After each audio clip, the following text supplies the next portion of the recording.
In parts 1 and 2 of this series, we talked about the cleaning products that I use, and we talked about cleaning shotguns and rifles. In part 3, we're going to talk about cleaning revolvers. And I just want to stress that this is the way I clean black powder guns. It's not the only way, and it may not even be the best way, but as of this year, I've been shooting black powder for 40 years, and this way has worked very well for me. So I just thought I'd share it with you. Okay, and finally we're going to tackle a black powder handgun. This is a 4440, and therefore I'm going to be using the rod with 44 caliber jag on it. So first thing we're going to want to do is get the cylinder out, but I'll tell you, I'm going to take off maybe 4 or 5 sheets of paper towels, because for me cleaning a handgun is paper towel intensive. So I'm just going to get that ready. And I take one sheet and I fold it 3 times. And we'll just put that right there.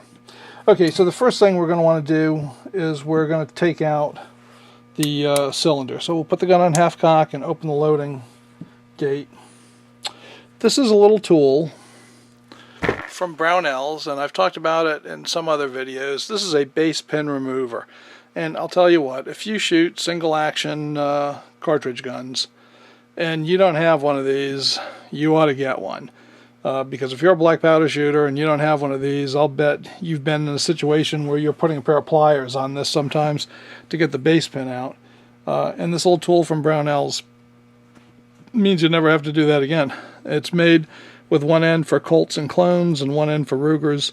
You can get them just Colt or just Ruger, and they're a little bit cheaper. This tool costs, I think, $40, which I know sounds wicked expensive, but if you just spent $600 or $700 for a gun and you're going to be bunging up the base pin with a pair of pliers, this is $40 well spent. And if you got a lot of guns, you really appreciate it. Here's how it works. Flip the gun over and push in the release, or if it's a black powder frame gun, take the screw out. Push the release in.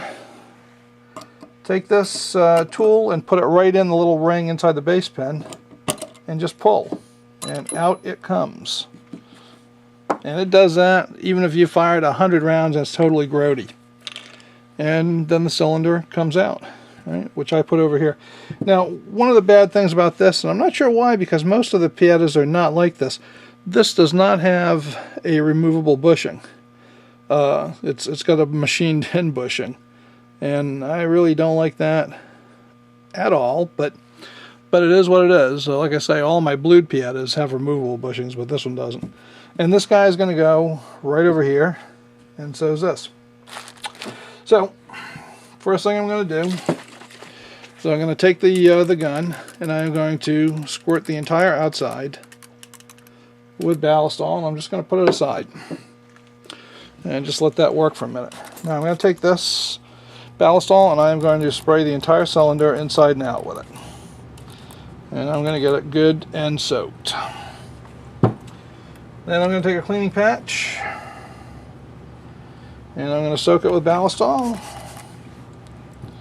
and I'm going to start popping those holes with it. Now, if this was a cap and ball revolver, obviously you don't go all the way through and I'd be cleaning it from the front of the cylinder. But I'm going to do 3 chambers just like that with this one patch. And as you can see, it's not really that filthy, because with 4440 particularly, you don't get much blowback. So most of the crud is going out the barrel instead of back into the cylinder, but there's always some that slips by. So I'm going to do another patch. And I'm going to do the other 3 chambers, right? So I'm just going to punch those guys.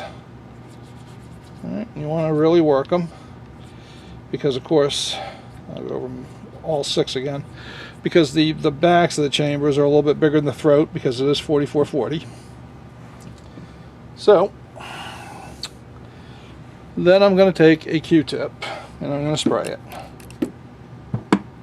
Now what I'm going to do now is I am going to go around each chamber throat with that Q-tip, and as you can see, it's pretty filthy, right?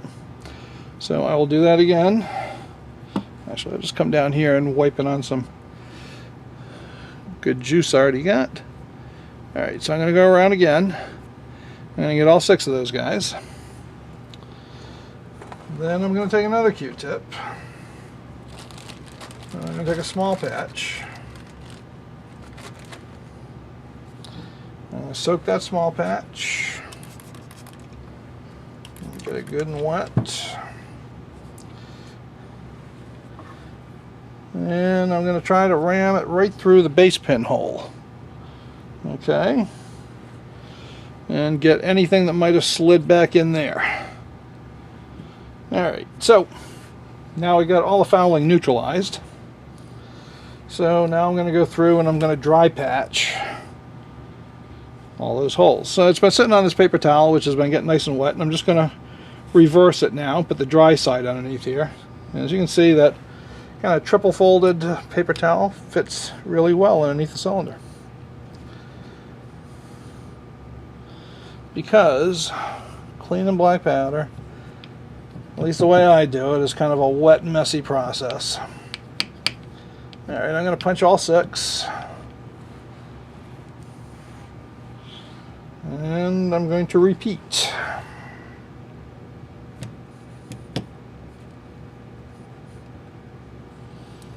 And if this patch starts getting a little wet, it's a little bit damp, so I'll do 3, and then I'll do 3. I mean, just feel them and see what you got. If it's coming out nice and dry, which this one seems to be now, and then we're good. Alright, so I'll wipe down the front of the cylinder, and I'm going to take another patch and send it through the base pin hole. Alright, and the cylinder's done. Now I'm going to lay the base pin right on here, spritz it,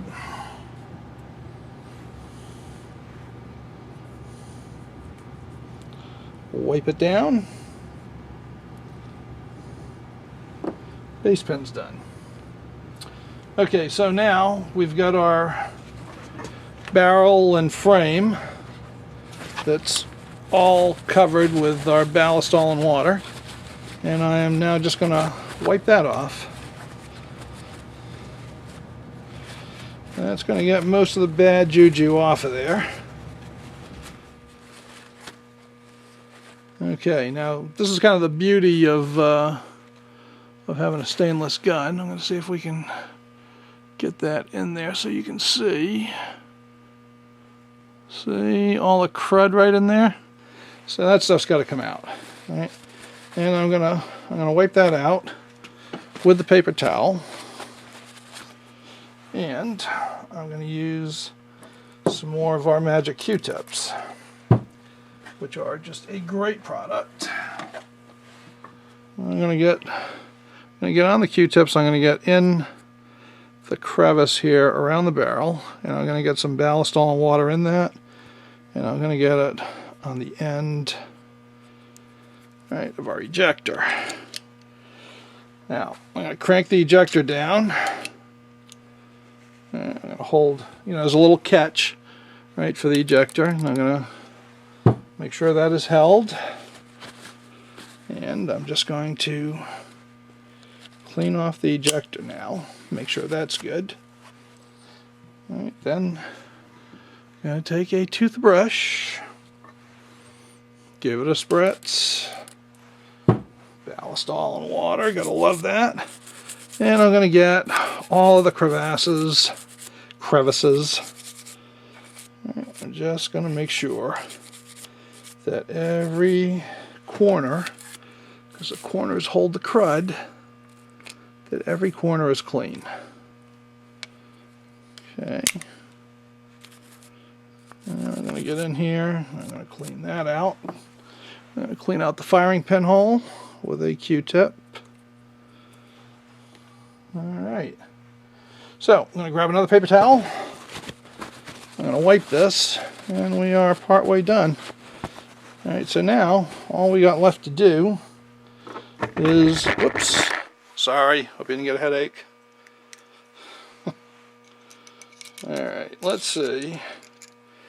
Let's see if I can... This is so hard when you're looking at it from the front. There we go. Okay, see that? That's cruddy, right? So that's the next thing that we got to do. Is we got to clean inside of that barrel. And that can be easy or it can be hard. We're going to hope for easy, but we're going to be prepared for hard. So once again, we're going to soak down a patch. We've got our 44 caliber jag mounted on our cleaning rod, and we're just going to send that baby down. And I'm going to take a look with my thumbnail. Alright, so that's got a fair amount of crud in it.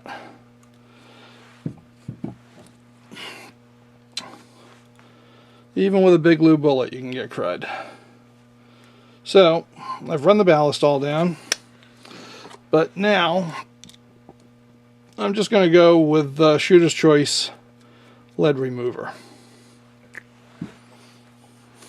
Because this stuff gets everything out. It won't neutralize black powder fouling.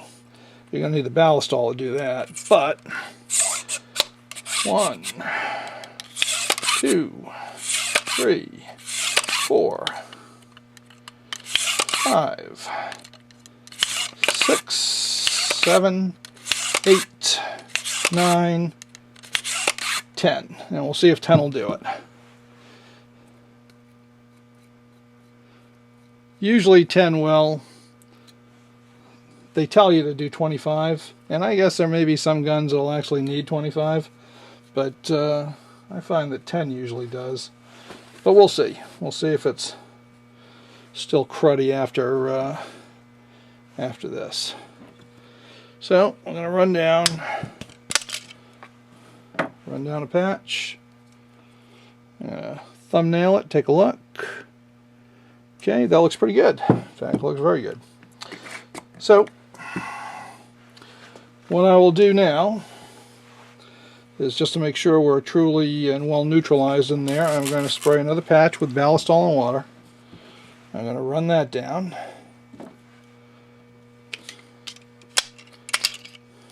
And I'm going to clean up all the crud that's coming out of the barrel. Okay. And now we'll dry patch it. And then we'll see if we're happy.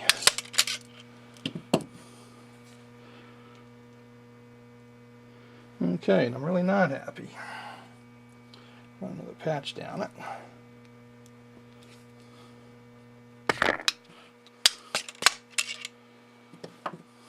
And we'll see.